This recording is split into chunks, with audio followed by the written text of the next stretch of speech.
এবং অসমাপ্ত আত্মজীবনী বঙ্গবন্ধুর সেই তাতে প্রথম দিকে লেখা আছে এই নামকরণ আওয়ামী মুসলিম লীগ নিয়ে অনেকেই সন্তুষ্ট ছিলেন না। অলি আহাদ তো সরাসরি প্রতিবাদ করেছিলেন। তো বঙ্গবন্ধু বললেন সবাই মিলে যখন এটা বলেছে আমরাও সেটা মেনে নেই, পরিস্থিতি বিশেষে বদলাবো।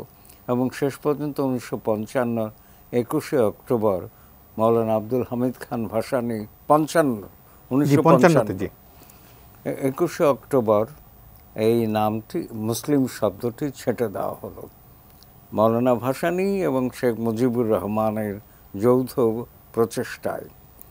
তো সেই দিন থেকে আওয়ামী লীগ অসাম্প্রদায়িক একটি দল হলো। তবে তার জন্মক্ষণটিকে আমি বেশ গুরুত্ব মনে করি। মনে রাখতে হবে যে জন্মক্ষণে আওয়ামী লীগ বা আওয়ামী মুসলিম লীগ 42 দফা দাবি ছিল তার ম্যানিফেস্টোতে। অবশ্য শামসুল হক 12 দফা দাবি তৈরি করেছেন। সব মিলিয়ে বাঙালির যা দাবি সেই কথাটি বলা ছিল আর কি।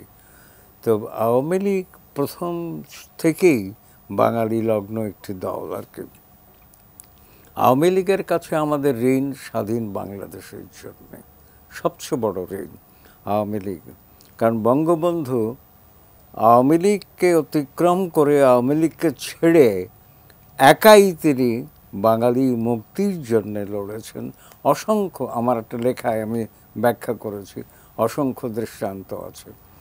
তো বঙ্গবন্ধু ক্রমাগতভাবে এই দলটিকে গড়ে তুলেছে। মনে রাখতে হবে 1949-এ যখন আওয়ামী মুসলিম লীগের জন্ম হয় তখন কিন্তু অনেকেই আমার মুরব্বী যারা অনেকেই আওয়ামী লীগ সম্পর্কে তির্যক মন্তব্য করতে শুনেছি। কিন্তু বঙ্গবন্ধু যখন 1953-তে সাধারণ সম্পাদক হলেন ততদিনে শামসুল হক মানসিকভাবে বিকৃত হয়ে গেছেন। তারপর থেকে আওয়ামী লীগ কিন্তু তৃণমূল লগ্ন হলো, জনগণের মধ্যে ব্যাপৃত হলো তার পরিচিতি। সব কিছু মিলিয়ে আওয়ামী লীগকে গড়ে তুললেন বঙ্গবন্ধু।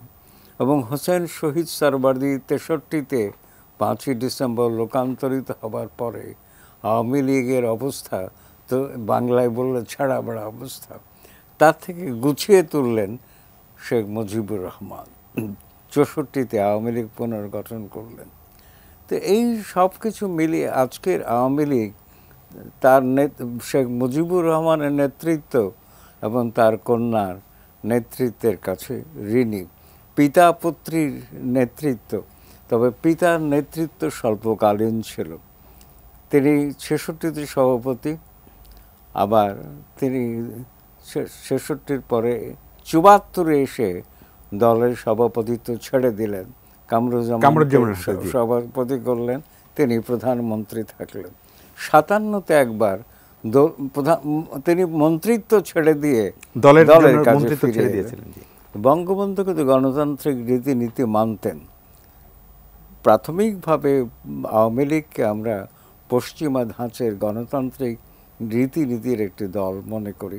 সমাজতন্ত্র তার মধ্যে আছে, ক্রমাগতভাবে বঙ্গবন্ধু জীবনের অত্যন্ত ঘনিষ্ঠ অভিজ্ঞতার ভিত্তিতে তা আসছে। তো যাকে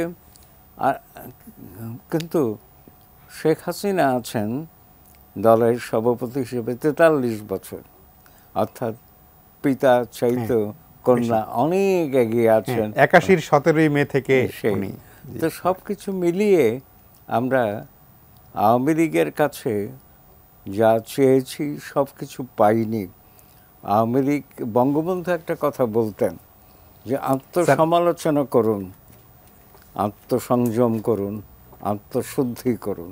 এই যে 3টি কথা আওয়ামী লীগকে আজকে বলবো আমি, 75 বছরে আওয়ামী লীগকে এই কথাটি অনুসরণ করতে বঙ্গবন্ধুর